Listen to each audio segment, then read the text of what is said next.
Well, greetings and salutations, everyone. I hope everyone is still doing well, and welcome to today's bonus upload. Before we jump into it, a couple links.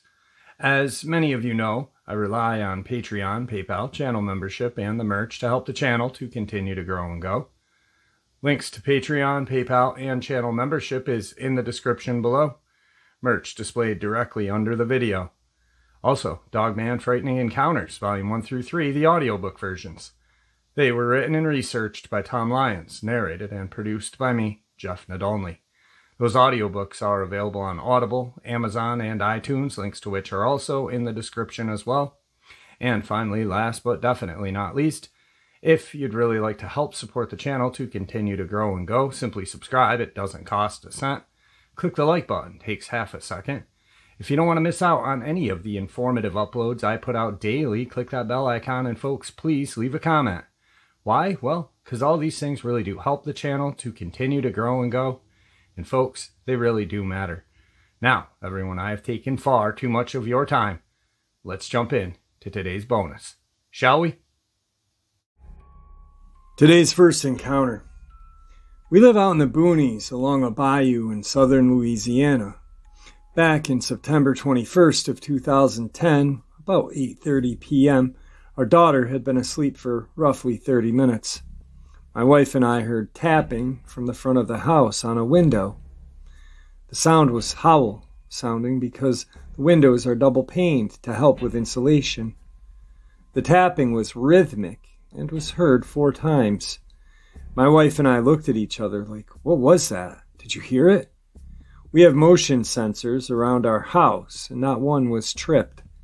Our little dog was on the couch with us, but was sound asleep and didn't hear a thing. We live in a new house in an old pasture surrounded by hog wire with a single strand of barbed wire 5 foot tall, with the northern part of the house 25 yards from the woods, which runs into a swamp. In a matter of seconds, I was out the front door of my house with my .45 and a 3 million candle power light. My wife bolted the door and stood guard inside. The night was warm and clear. Once outside, the motion lights activated as my presence tripped them. I began to sweep around the house. I moved to the north, and my movement spooked something in the thick brush. From the sound of it, it was a deer. Doe with fawns and yearling like to sleep close to the house, as nothing will bother them, at least until hunting season. But I didn't have eyes on them. The sweep continued around the house, with each sector of motion lights kicking on in turn. Nothing was observed, nor any tracks noticed that night, or during the following day. The fence showed no signs of being climbed or evidence of being crawled under. My in-laws were notified, as they only live 100 yards away from us. Now, I'm a combat vet, and I don't spook easily. I've seen many things in this world, but this set me at condition 1, as the noise had to have come from my daughter's room's window. My wife checked. She was sound asleep. Later that weekend, I made a sweep through the swamp with no visuals or anything to alert me to lie in wait that night. This was spooky, and I waited for this event to happen again. Extra precautions had been taken. But we never had another experience ever again. Very strange. Now, I shared this encounter because some are going to be like, well, that wasn't a dog, man. No one saw it. Well, think of where they were. Louisiana, close to the swamp. Rougarou country. And I had an interview with a subscriber back a little over a year ago. He actually sent me a gator head. And his family were plagued by the Rougarou or Dogman. His mother saw a black mist one day as he was walking out to his home. His home was behind his parents' home. He had seen countless Dogmen or Rougarou. Now, the Rougarou is Cajun lore. Looks like a Dogman. But it also supposedly is a shapeshifter. It can change to a black, smoky mist, Dogman-like creature, gator-like creature. And when I read this encounter, I instantly thought of that subscriber who shared his experiences with me and you guys, because he was on the show once. So I'm thinking it was the Rougarou. Maybe mist-like, while tapping to get the child's attention, to lure it outside. Then when the father came out, transformed into a beast again, and simply jumped the fence with ease. Who knows? I wasn't there, nor were you. But we cannot dismiss it. Moving on. Today's second encounter comes to us from eastern Pennsylvania.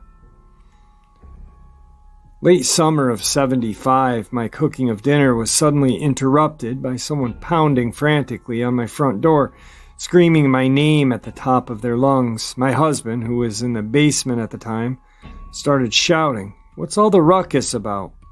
Before I could answer him, I was already going to the door, seeing my neighbor Tina through the windows. I turned the knob, and Tina was in such a state that she almost fell into the house instead of walking in. At that very same moment, my husband had come up the stairs and was entering the living room. Tina began ranting about a huge black bear walking next to her outbuilding. She was in such a state of shock. Immediately, I sat her down, as my husband wasted no time getting his shotgun. 2 minutes later, my husband told us to stay inside, and out the door he went. Tina was shouting, "Please be careful," but Mike was already outside. I stayed with her, trying to calm her down and console her, when literally minutes later 2 shots rang out and we ran to the window. We went from one window to the next looking for my husband, and then the front door came crashing open, with Mike coming in with his gun, looking like he had seen a ghost. I said to him, "What's wrong? Did you see it?" Mike looked at us and said, "That's no bear, it's a monster." Tina looked at me, and me at her, as I said, "What are you talking about?" Mike said he saw what he thought was a black bear walking on all fours along the fence line in Tina's yard, next to the outbuilding, sneaking up on the corner of the building. He leaned his shotgun on the siding and fired both barrels at the creature, hitting it cleanly with both rounds, or so he says. He went on to say that the bear, or what he thought was a bear, leaped up and turned in one quick movement, and now, standing on 2 legs, began to run towards him across the yard. Having no more shells with him, he found himself turned and hightailing it back to the house, which is why he came crashing through the door. He said he came home to get more shells, and for us to go lock ourselves in the back room, and not to come out until he told us it was okay. I could hear one of the back windows being forced open, which were stuck shut from painting, and this was followed by 2 more gunshots which rang through the house, filling the room with the smell of gunpowder. The next thing I knew, I was hearing the sound of the telephone dial ratcheting back and forth, which, followed by Mike calling the police to come over right away. We waited for about 10 minutes until the first officer arrived. Moments later, the second pulled into the drive as Mike and the first officer were already talking things over in the driveway. This is when I first heard them say it was huge, gorilla-type monster and not a bear. Up until that point, Mike hadn't explained to us all that had transpired. I guess he didn't want to frighten us. Tina and I now watched from various windows in the house as best as we could, as Mike and the 2 police officers made their way cautiously into the yard behind her house. We suddenly heard one of the officers shout, "Look out!" after which 3 shots were fired from what sounded like one of the officers' revolvers. It was almost 20 minutes later that all 3 men made their way back to the house and came inside. Tina and I were literally on pins and needles, not knowing or seeing anything in regards to why the shots had been fired, and at what. As the conversation unraveled, this gorilla had darted from one side of the yard to the other, as the 2 officers and Mike split up, walking along both sides of the outbuilding. According to the conversations, the police were calling it a Bigfoot and described it as being 7 feet tall and running very quickly on 2 legs. Apparently, Mike thought it better to not tell us that it was a Bigfoot and not a bear when he had seen it. But the truth came out in the end. The police had openly said that reports of these creatures had been investigated throughout the years within the state, but this was the first time that one, as far as they knew, had actually been seen and shot at by officers. 20 minutes later, our yards were crawling with police and canines running out into the property, picking up the scent of this creature virtually immediately. The police and 2 dogs were in the woods for a good hour or so before coming back. Another officer had found some footprints along the fence line, which were quite large, and they had photographed. We never saw nor heard anything else regarding this Bigfoot, and Tina had sold her home 6 months later, with us following suit the next year. After this event, we were afraid to go anywhere out of the house, and especially coming home after dark, which was impossible. I can't emphasize just how much this ordeal had shaken us up, but it did. Later asked Mike for some details of this creature, having seen it at close range a couple of times, and here's what he said to me. When I first saw the creature, in my mind it registered as a bear, but my heart told me otherwise. It was far too big and sitting much too high in the hindquarters. Really, I'd never seen anything like it, but it was on all fours and dark with fur. Fearing an attack and not really knowing what to do, I fired 2 successive rounds right at it. And that's when things got weird really quick. A bear would have either dropped or took off in a hurry, but this thing did neither. I'd squeezed off 2 rounds right after another, and this thing was already raising up and turning toward me. It stood up and turned so quickly in one fast movement. In a moment, I was caught off guard. That lasted for all of 2 seconds before I turned and ran while this beast had stood and turned and was already into its first step before I even moved. I didn't look back, but my assumption was that when I had bolted, it must not have followed me. I say this because I don't believe I would be here today if it had. Its first step in turning had to have been 6 feet or better, which told me it could have gotten me in lickety-split. And there would have been nothing I could have done about it. My gun was empty, and there would have been no way to defend myself against such a beast. My gut tells me that it was at least 8 feet tall and better than 1,000 pounds. It was so close when I fired that I could see the wrinkles in its face when it turned to face me. It had long arms and banana-like fingers with dark gray skin visible around its chest, face, and hands. The feet had overhanging hair on all sides, which gave the appearance of fringe hanging off of them. I wouldn't have believed it had someone else told me the story, but seeing is believing, and there is no doubt in my mind that I saw a Bigfoot that day. Whether anyone believes me or not, I don't care. Today's third part of the upload is a very interesting and old disappearance. That definitely has some cryptid ring to it. Jim Carter, 32, was with a 20-member climbing party from Seattle who were on Mount St. Helens in Washington in May of 1950. On the way down the mountain, he left the other climbers near a landmark called Dog's Head at around 8,000 feet. Carter was an experienced skier and mountaineer, and he told the rest of the climbers that he would ski around to the left and take some pictures of the group as they skied down the timberline. From here, Carter took off down the mountain in a wild, death-defying dash, apparently taking chances that no skier of his caliber would take, unless something was terribly wrong or he was being pursued.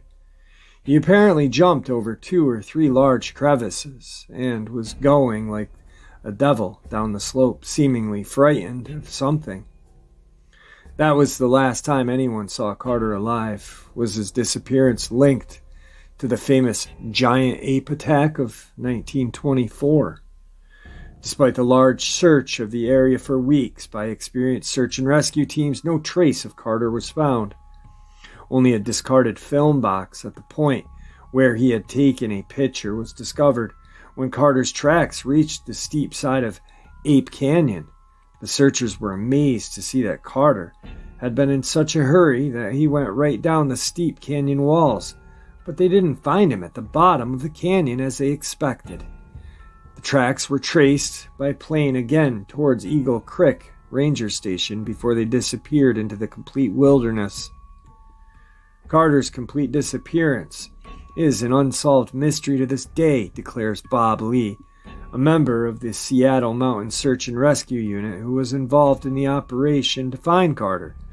Lee was a very experienced Portland mountaineer, and his credentials included that he was a member of the exclusive Worldwide Alpine Club and the leader of the 1961 Himalayan expedition and advisor to the 63 American expedition. He said that every time he got cut off from the rest of the searchers during the long search, he got the feeling that something or somebody was watching him, and there was something strange on the high slopes of the mountain. He described the search as the most eerie experience I have ever had. I could feel the hair on the back of my neck stand up. It was terrifying. I was unarmed except for my ice axe, and believe me, I never let go of it. We combed the canyon, one end to the next, for 5 days. Sometimes there were as many as 75 people in a search party, but no sign of Carter or his equipment were found. Lee states after 2 weeks of the search, it was called off. 75 years later, and Jim's remains or equipment were never found.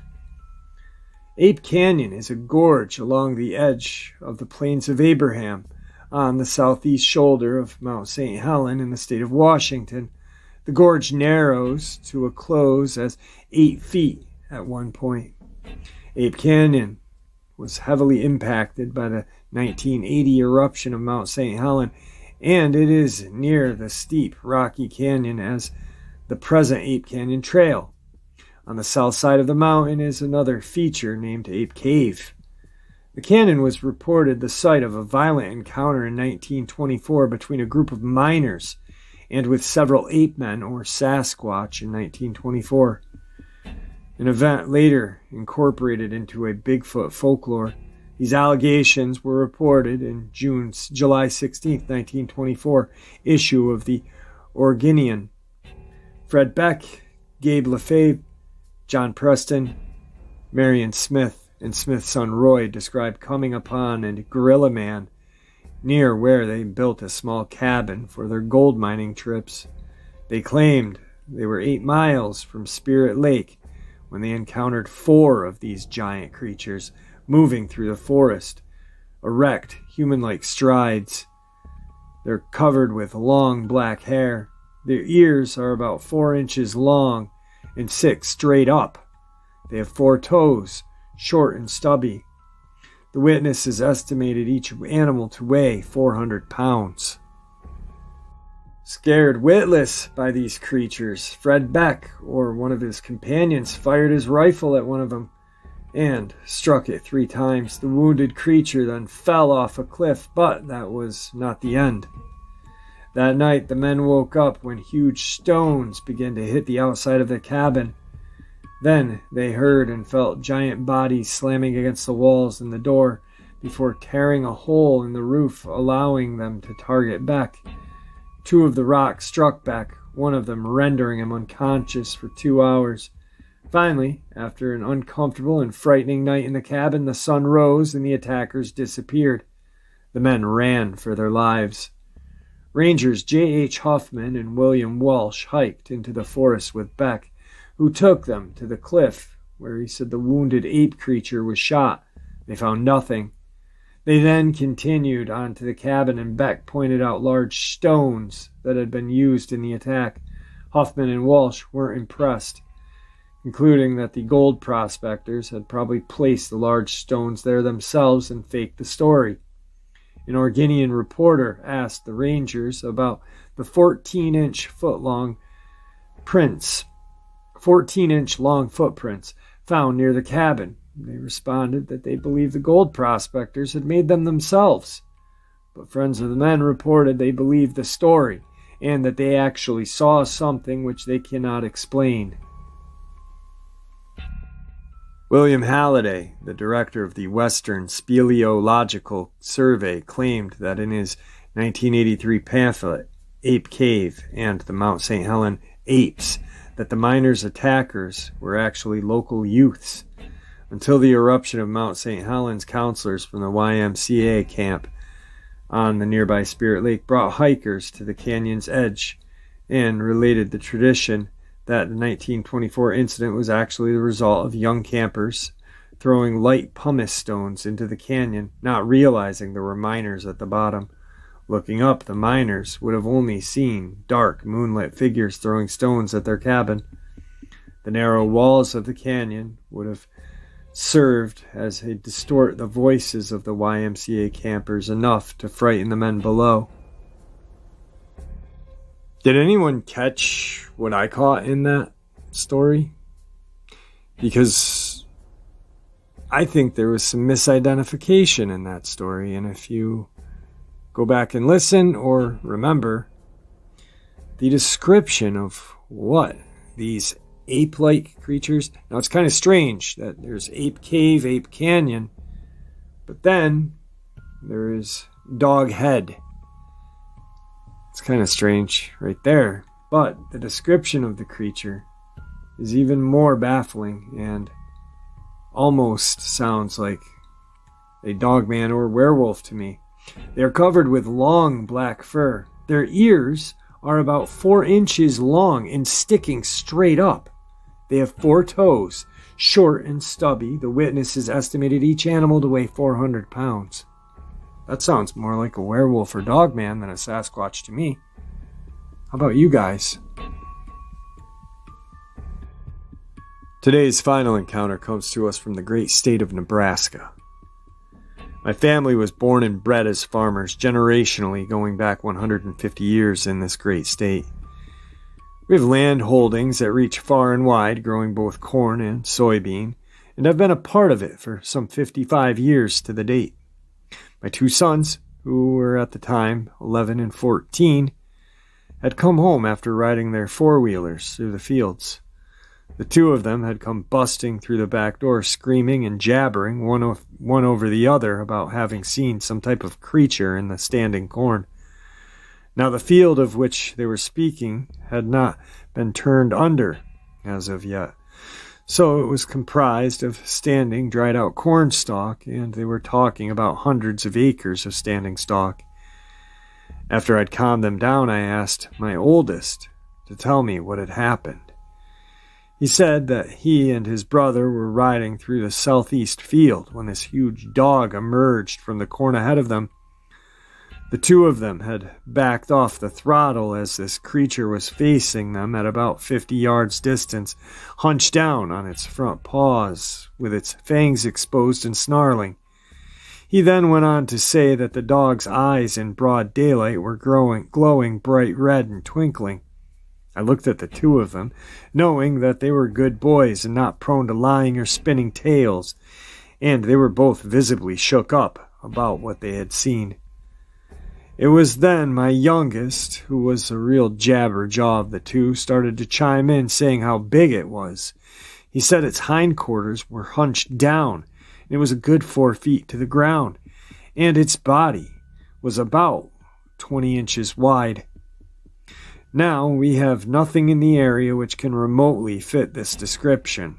and I personally know everyone in the surrounding areas as well, and all of their hounds and animals, and nobody owns anything which would fit the bill of what my sons were talking about.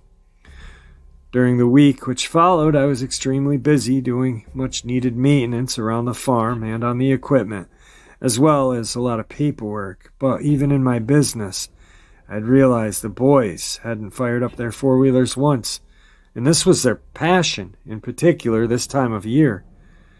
So, having put aside much of my work, I asked my sons to take a ride with me out to where they had seen this dog-like creature. For up until that point, I hadn't done so, and I wanted to put the thing to rest one way or another. I took my shotgun and Cole on one of the quads. My eldest took the lead on the other, and we rode down to the southeast field together. Arnold had stopped, and when I asked him if this was the spot, he said, "No, it's over there, Dad." In other words, he didn't even want to ride close to where they had seen this creature. That's how frightened he still was over what they had seen. So the three of us got off the four-wheelers, and I, of course, was toting a side-by-side, and walked slowly over to the area. As soon as Cole said that's where it came out of, my eyes were drawn immediately to numerous prints in the soil, which were definitely from some type of canine, and about 5 inches wide. These were bigger than any dog print I had ever seen, and there had never been reports of any wolves for as long as I was alive. Now I knew that my boys were telling the truth, and to be honest with you, I hadn't doubted what they saw. I was just wondering, as a parent would do, if they had misidentified what they saw. I'm going to fast forward here several months later, prior to which I had spoken personally to every one of my neighbors. None of them had seen anything like what my sons had described on their land.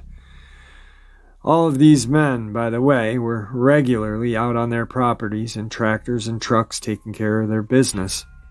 And I had thought surely someone would have seen something, but none of them have. We had about a dozen cats on our property, all of which lived in the barn, and their job was to keep field mice and such down to a low roar. Each one of them being named by the family. My wife, Lisa, was talking during dinner one evening, and she said she hadn't seen Herman in a while, and thought he had died. Don't ask me why the cat's name was Herman. I didn't name any of them, but it was. The next day I was riding down into the southwest corner of the property in my truck, when, for whatever reason, something caught my eye on the ground, which caused me to stop and get out. Lying in front of me on the ground was the gray head of Herman the cat. I could tell just by looking at it that it had been torn off the body, not cleanly bitten off. I should also mention that never at any time in the past had any of our animals been found dead on our land. We had found skeletal remains of cats that had wandered off to die in the field, but never anything the likes of what I saw. In that moment, a dark and eerie feeling began to take hold of me, which I had never experienced before on my land.